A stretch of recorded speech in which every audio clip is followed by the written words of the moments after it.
nouvelles héroïnes. Salut toi, c'est Céline Steyer, celle qui raconte... Non mais attends, tu la connais toi, Céline Steyer ? Ben non. Oui, c'est vrai, tu as peut-être bingé les 50 histoires sur le podcast, et je ne crois pas qu'on ait fait les présentations, ou peut-être il y a très très longtemps, au tout début de cette aventure.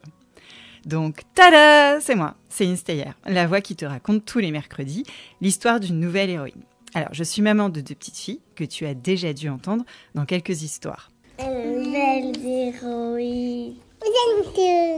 Ce sont elles, car j'adore leur tendre mon micro pour enregistrer leur voix.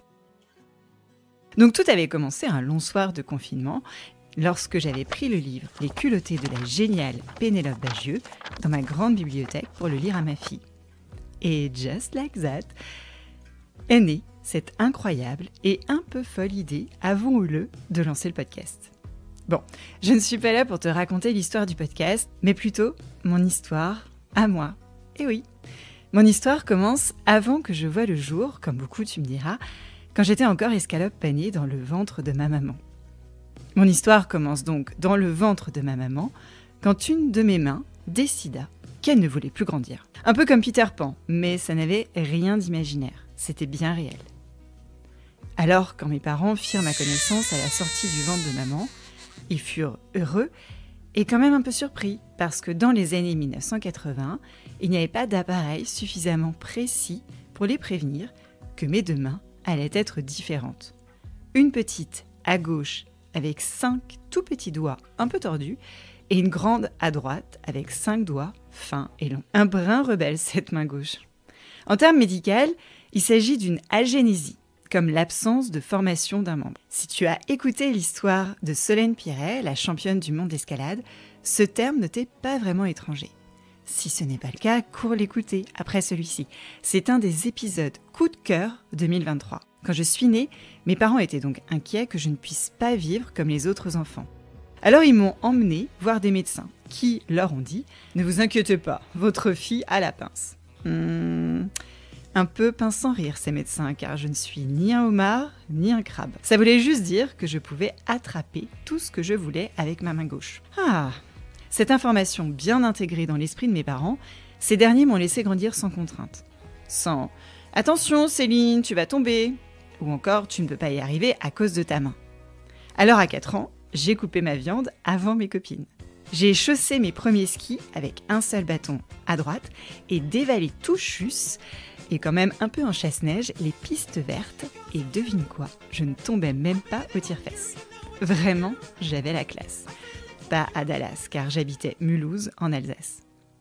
J'ai continué de grandir avec une main qui restait toujours petite, et je m'adaptais à tout, sans demander quoi que ce soit. Je n'ai jamais caché ma main gauche, mais vraiment jamais. Mes parents non plus, ils ne me cachaient pas. Au contraire, ils m'ont accompagnée dans toutes les activités qui me faisaient envie, pour que je dépasse le regard, le jugement ou la méchanceté des autres. Et ils en étaient très fiers. Lors de mes spectacles de danse en fin d'année, j'étais la première sur le devant de la scène, et ils applaudissaient. Si j'avais pu faire l'école des fans, c'était une émission dans les années 80, un peu l'ancêtre de The Voice Kids, mon père aurait été celui avec le caméscope au premier rang. Mais voilà, plus grande que plus vraiment petite, mais quand même encore un peu, à l'âge de 5 ans, des filles m'ont traitée de sorcière. J'ai pleuré. Très très fort. Vraiment très très fort. Parce que les seules sorcières que je connaissais étaient la sorcière de La Belle au Bois dormant ou celle de Blanche-Neige et les 7 nains. Maintenant, c'est moi la plus belle. Et quand je me regardais dans le miroir, je ne voyais rien de tout cela. Je voyais d'ailleurs beaucoup plus ma frange à la Mafalda. Bref, passons. Je t'en parle parce que souvent des jeunes gens de ton âge, un peu plus jeunes ou un peu plus vieux, me dévisagent dans la rue ou demandent à leurs parents pourquoi la dame, elle n'a pas de main. Et je prends toujours le temps de leur expliquer. Alors quand je suis avec ma grande fille, elle va leur répondre « Mais si, elle a une main, c'est la main magique et elle fait de grandes choses. » Oui, ce n'est pas parce que ma main est petite et différente des autres que je n'ai pas pu ou je ne peux pas accomplir de grandes choses. Comme ce podcast qui, grâce à toi, a été numéro 1 sur les plateformes d'écoute comme Apple Podcast plusieurs fois ces dernières semaines, rassemblant chaque mois des milliers d'écoutes. et passionnant des milliers d'auditrices comme toi. Oui, cela fait un peu instant promo aux coupures pub, mais si parmi toutes les auditrices, il y a une fille qui est née avec une agénésie, comme moi ou Solène Piret, je serais très fière de l'aider à avoir un peu plus confiance en elle, à faire fi du regard des autres et surtout à croire en ses rêves. Et c'est un peu pour ça que ce podcast existe. Bon, je me suis un peu éloignée de mon objectif premier, non ?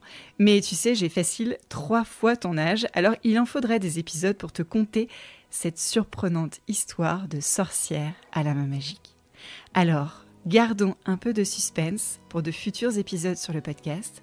Promis, je te raconterai mon adolescence où, tu l'auras compris, j'étais le sosie de Mafalda, peut-être au 100e épisode. Chiche !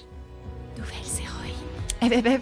Ne t'en va pas tout de suite. Je lance une grande enquête sur le podcast Nouvelles héroïnes. J'ai besoin de ton avis, de tes retours sur ce que tu aimes et ce que tu n'aimes pas dans le podcast et surtout ce que tu aimerais écouter.